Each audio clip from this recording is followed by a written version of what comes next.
अरे राम राम कर्या करो, राम राम। सुबह बारे निकलू लारू देता आवाज।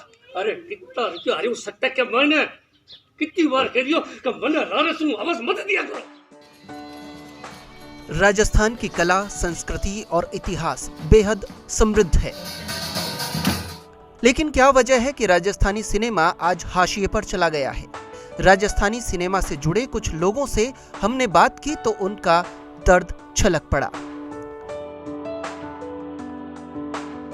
ये वो निर्माता और कलाकार हैं जिन्होंने राजस्थान की कला को सिल्वर पर्दे पर साकार किया था। किसी समय राजस्थानी भाषा की ऐसी फिल्में सिनेमाई पर्दे पर रोशन हुई जिनकी कहानी और गीत संगीत ने बॉलीवुड को भी प्रभावित किया। लेकिन आज राजस्थानी सिनेमा उपेक्षा का शिकार है। मेरा ख्याल से सरकार जो है आज़ादी से लेकर अब तक एक प्रति कदे सक्रिय ही कौन रही, यानी संपूर्ण उदासीन रही। बाकी लिए राजस्थानी भाषा जो मातृभाषा है बिको कदे ही गौरव का दिल में कदे महसूस को नहीं करो। मैं जब 81 में सुपात्र भी नहीं बनाई भी बगत में दीवार से लेकर पोस्ट पर मेरी फिल्म को प्रचार ही बात कुछ लेकर करे है कि माड़ भाषा पर गर्व हो रहा और गर्व से बोलो हमारी माड़ भाषा राजस्थानी। वो मेरे प्रचार की पहली लाइन है और बीज ने लेकर मैं निरंतर संघर्षशील हूँ। चाहे बात संवैधानिक भाषा की मान्यता की बात हो, मोदी जी आज के 2 साल पहले इन संवैधानिक मान्यता देने की घोषणा करी, पर मैंने दुख है कि आज भी फाइल बैठे ही बाके मायने एक अलमारी के मायने पड़ी। शिरीष कुमार का दुख जायज है। उनकी 2 फिल्में सरकारी अनुदान के लिए 8-10 साल से तरस रही हैं। राजस्थानी सिनेमा की ये सरकारी उपेक्षा वाकई इन कलाकारों के दिल में गहरे चुभी है। मैं ये बात के लिए मैं खुद बड़ो उदासीन हूँ। सरकार ने लेकर बड़ी निराशा है हमारा दिल में। हमारी 2 फिल्में लाडो मरुधरा की शान, गुरुकुल जैसी फिल्में आज 8-10 साल से अनुदान के लिए पारित करेड़ी है कमेटी द्वारा, जिसकी को अनुदान मैंने आज 1 पैसा भी को नहीं मिले। आज क्षेत्रीय भाषाओं में जहां बांग्ला, मराठी, तमिल, तेलुगु, मलयालम और भोजपुरी सिनेमा सफलता के कीर्तिमान रच रहा है, वहीं राजस्थानी सिनेमा दौड़ में कहीं भी नहीं है। फिल्म अभिनेता बनवारी शर्मा ने कहा कि अनुदान तो छोड़िए, सरकार राजस्थानी भाषा को प्रमोट ही नहीं कर रही है। कलाकार विजय सिंह ने भी कहा कि घोषणाएं तो कर दी जाती हैं, लेकिन तैयार फिल्मों को अनुदान नहीं मिलता। इसमें सबसे पहले तो मैं ये कहता हूँ कि सरकार का दोष है। सरकार ने जो अनुदान, जैसे पिछली बार भी आदरणीय श्री जी ने कहा कि 10 लाख रुपए का घोषित किया था, वो भी मिला नहीं है लोगों को।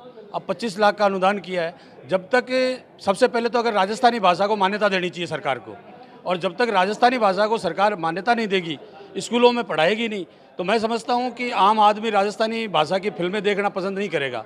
बहुत अच्छी अच्छी फिल्में बनी हैं। फिल्मकार आदरणीय श्री जी और दूसरे फिल्मकार, आर्टिस्ट, रंगमंच इसके लिए हमेशा प्रयासरत है, लेकिन उनका प्रयास अधूरा है जब तक सरकार उनको सपोर्ट नहीं करती है। जैसे राजस्थानी फिल्मों का हर मुख्यमंत्री ने ये कहा है, वसुंधरा राजे सिंधिया ने भी कहा, और अभी वर्तमान में माननीय अशोक गहलोत साहब ने भी कहा है और घोषणा भी की है 25 लाख की।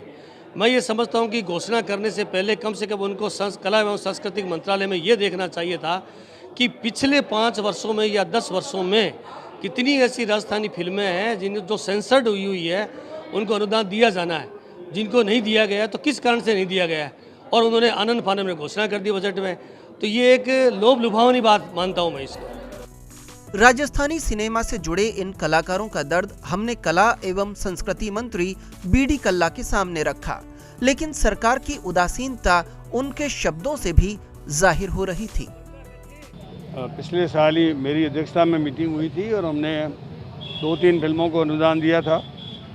सारी फिल्मों को अनुदान नहीं दिया जाता। जो क्या होता है कि इसमें राजस्थानी भाषा में, राजस्थान में ही और राजस्थान के ऐतिहासिक स्मारकों पर बनी हुई फिल्मों को ही मान्यता मिलती है और उनको एक तरीके से अनुदान दिया जाता है। इस बार हमारे माननीय मुख्यमंत्री जी ने पहले 10 लाख तक का अनुदान दिया जाता है, उसको बढ़ाकर 15 लाख कर दिया है।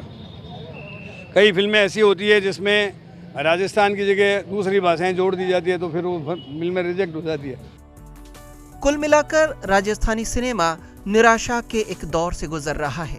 किसी वक्त इस सिनेमा के लिए बॉलीवुड के बड़े कलाकारों ने रुचि दिखाई थी, लेकिन आज ये सिनेमा उपेक्षा का शिकार है।